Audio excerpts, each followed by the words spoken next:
What's up, gang? Welcome to the Greatness Machine. I'm your host, Darius Mashazday. I'm so pumped to have you here with me. Now, listen, the Greatness Machine, we're about two things. Number one, people who are living their passions. And number two, those who are creating greatness in the world and doing both of these things despite the odds against them. Each episode, we're going to feature interviews with game changers, business leaders, telling us their origin stories, what made them tick, what got them to where they are now. Why? So it can help you step into your greatness within your life, your business, and your career. Occasionally, you might hear a few solo episodes from myself, moi as I say, as I leverage my 20 years of entrepreneurship as a CEO and founder to help you grow and level up in your journey to scale your life and your business. So, come be a fly on the wall, enjoy the conversation, and I'm stoked to have you here with me. What's up, everybody? Welcome to today's episode of The Greatness Machine. I'm your host, Darius Mashaz, and I'm flying solo, and this is going to be a 12-part series. As I just did a great presentation, I spoke about it last week on our solo on really around this presentation I did at UT Austin to my friend Athena Simpson's entrepreneurial class. And one of the slides I had was really going to be the nexus of the next few weeks solos. And what I was talking to a group of 20-year-olds and 21-year-olds, and I had a slide that I was thinking, I was like, I'm teaching them around like what investors look for in a business. But there was something else, like in the process of doing that, I made a slide that said things I wish I knew when I was you. So it's like the things I would have told 20-year-old Darius. But I think as I said them, I started realizing that, these are pretty relevant for anyone. These are great life lessons. These are my top lessons for entrepreneurs. And so there's really 12 of them that we're going to be going over the next few weeks. So I'm going to run through them really quickly. And really this week is going to be around, when to take huge risks and when I believe the best time, my perspective. Week 2 will be going over my perspective around how do you approach your identity in your business, how to think about your business as a game, my views on comparison, my views on success and how it's viewed in the world. This concept of long-term greedy that I learned from my business partner, Joe Duran. Really my perspective around working with friends and how, I've done it over the years and I have some perspectives around it. And I want to talk about that in one of my episodes. We're going to talk about the concept of ikigai, a great book out there, great concept, the Japanese art of pursuing one's passion. And really some of the data around who should and should not be entrepreneurs.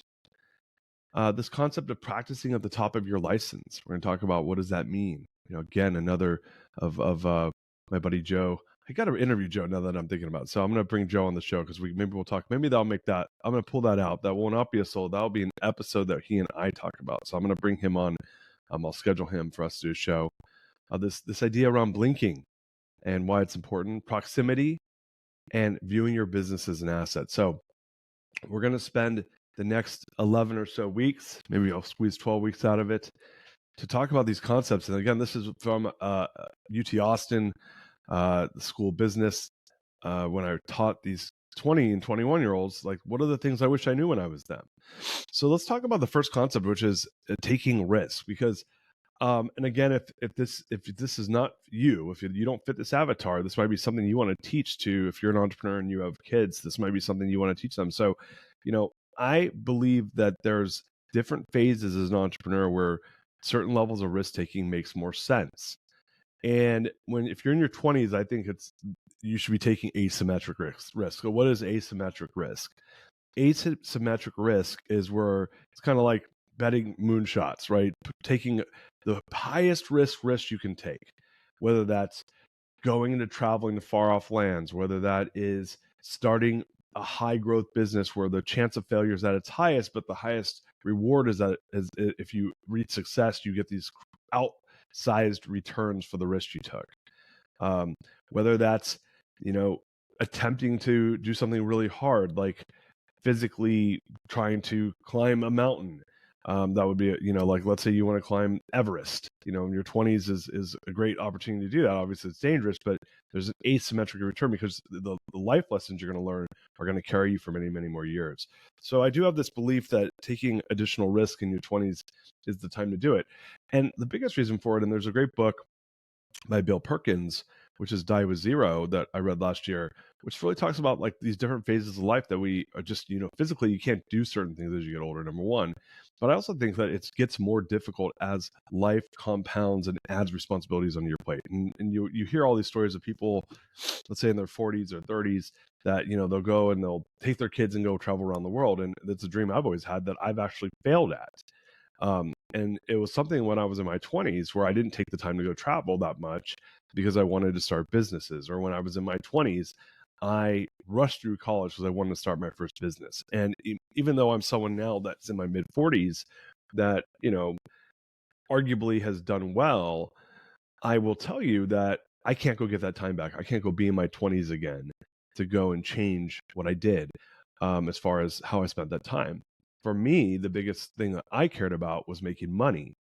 And I remember when I was, 20, 21 years old, I said, man, I want to make six figures. I want to make over $100,000 a year, which that's equal. I ran the inflation calculations. That's like the equivalent of a 20, 21-year-old saying, I want to make $20,000 in a month right now. For me, it was $10,000 back then. So it's roughly $20,000 now. It's around 16,000, but let's just round up. So that's a lot of money, for a 21-year-old to want to make. I want to make $200,000. That's an audacious thing to say. But that's where my head was at. And I was laser focused on it. That's all I cared about. So I had this short-term greediness. And again, we'll be talking about long-term greediness in the coming weeks, but I had this short-term greediness around wanting to make money. Why? Because I've been struggling making $6 an hour, and I wanted nice stuff. I wanted to be able to have options. For me, it was what was the fastest thing that was going to get me there. Not thinking about, well, is this an industry I want to be in the long term? What am I giving up as far as future value based on the skill sets I'm going to have? Is that industry going to, pay me dividends based off of the, long-term value I create? And the answer was I got some of that stuff wrong. Why? Because I was being short-term greedy, and I said, man, I'm willing to forego the future. I'm willing to not travel. I remember I said to myself, I'm going to sell my company by the time I'm 30 years old, and then I'm going to go travel around the world then. Well, when I was 30 years old, I had a failing business, and I was not traveling around the world, and it just didn't happen. Now, fast forward to 2020, I tried to make that a reality, and the whole COVID situation kind of snagged that away from me. So still haven't made it happen. 45 years old, I wanted to go travel around the world for a year, and it's probably not going to happen. It would, at least right now. I'm starting another business right now. So I lost that opportunity when it would have been much, much easier for me to have done it when I was 25 years old. There was a time when I had 30 grand in the bank when I was 25. And I could have said, I'd made that $10,000 plus per month. And I could have said, like, I'm taking a year off right now. I'm going to start my business when I'm 26. By the way, if I could get into a time machine right now, without question, I would have done that. I would have taken that year off then. My wife and her brother did it in their early 20s. It was one of the greatest adventures of their life. And without question, hindsight being 2020, I would have taken off from 25 to 26, and I would have went and traveled around the world. And I would have came back when I was 26 and started my business then. There was, looking back now as a 45-year-old, doing it at 25 or 26 is zero difference, except for the expense of not having had that adventure, which is something that I would, it is what it is, but it's something I would change given the opportunity. The other thing I want to look at is taking this asymmetric risk. I went into a business that was very cash driven, right? The mortgage industry, you make lots of cash. But it would have been maybe more worth my while to have taken more asymmetric risk, i.e. going into tech or going into something where, $1 risk can turn into $1 million of return. Whereas in the mortgage industry, you don't have that same asymmetry. It's very hard to create a $1 billion business in a mortgage industry. So virtually, there's hardly any of them. Probably maybe a couple dozen. And in looking at other industries, there's just many more. And so you want to take that perspective of, hey, what's asymmetric risk? Should I go start that restaurant, or should I go start that tech company? Look, if your passion's in restauranting, I'd say go start the restaurant. But if your passion is to create outsized value in the world, you're going to want to look at, well, how do I do that? I'm going to do that by affecting the most number of lives in the world.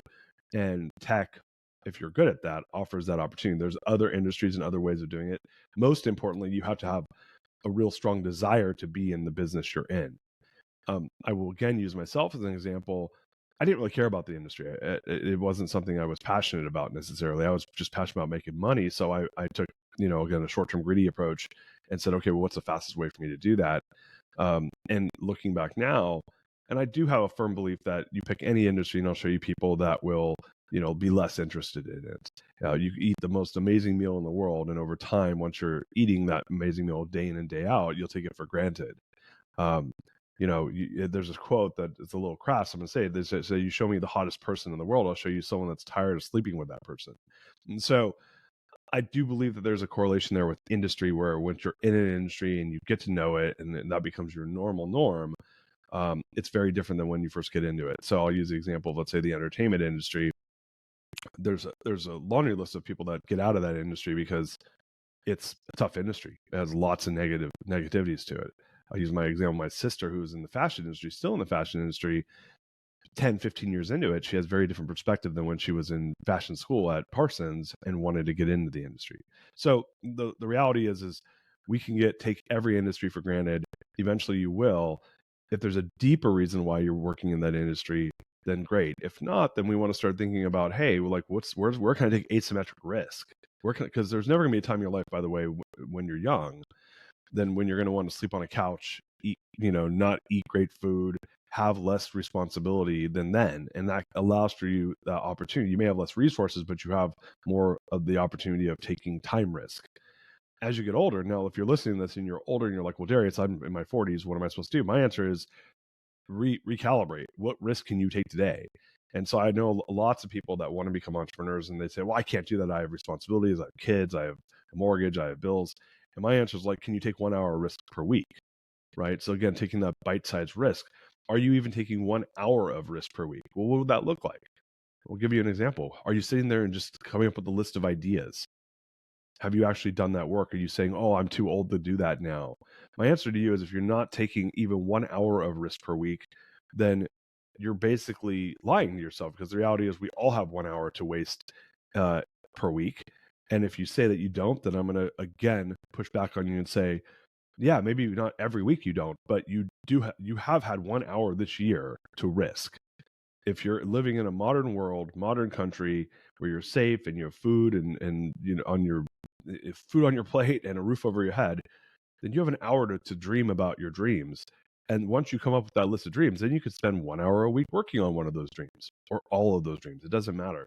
The reality, though, is yes, you don't have the same asymmetric risk return as you do when you have 40 hours a week as a 23-year-old to do it. You can work 40 hours a week and you have 40 hours. You don't have any kids or responsibilities unless you have kids, but let's just assume you don't. Then you have 40 hours of risk taking time that you can take. So the answer is that we all have the opportunity to take asymmetric risk. It's just a much larger percentage of our time the younger we are with less responsibilities.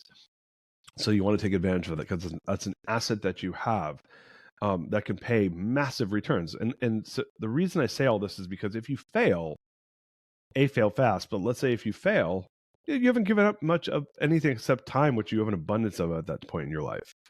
And better to fail with an abundance of time so you can then take the next step. The other thing that I'll say, and this comes from my former coach, Dr. Jeff Spencer, is that action organizes. So taking that risk, taking that time to figure stuff out, what it does is it gives you an opportunity to think to yourself, hey, I got information from this, and then what are you going to do with that information? It might be that you fail miserably in your first attempt, but it's giving you new information. You take that new information and then you can leverage that, and you have a much more of an efficient use of that next time you take risk.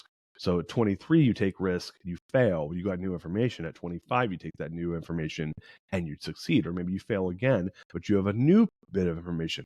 And by 27, you've eliminated a lot of the risk of that third attempt at success. And so again, this is a lot of the ways to start thinking about how we take risk as we age in the form of being an entrepreneur. It's taking risk in a way that sets you up for asymmetric outcomes. And when I say asymmetric, it's putting $1 in and get $1 million back. It's harder to do that with the less risk you take. The less risk you take, the less value you potentially are going to create. The less value you create, the less upside, the less of an asymmetric return. So these are just some thoughts I wanted to share, because it's just a lesson that I've learned. And like I said, for the next 10 or so weeks, we're going to be going through these lessons learned. I'm excited to teach you some of the things I've learned in my life, most of it through getting it wrong. And until next time, peace out, everybody. We love you. She's my lover. You are listening to The Greatness Machine, and that's a wrap for today. Listen, if you love what you heard, subscribe to the show on whatever podcast platform that you're tuning in on so that you don't miss any of our future episodes. We have tons of great people coming on, and we're stoked to have you here to enjoy it with us. Leave us a review. Tell us what you love most about this particular episode. We love getting the reviews. We love to see what you guys love most.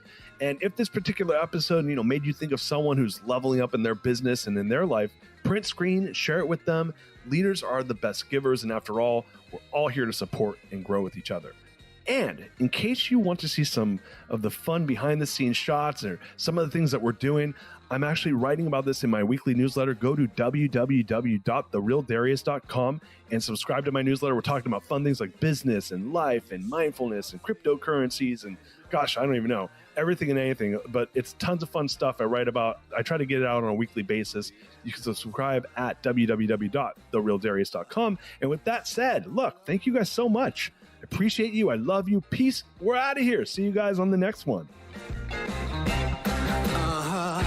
She's my lover.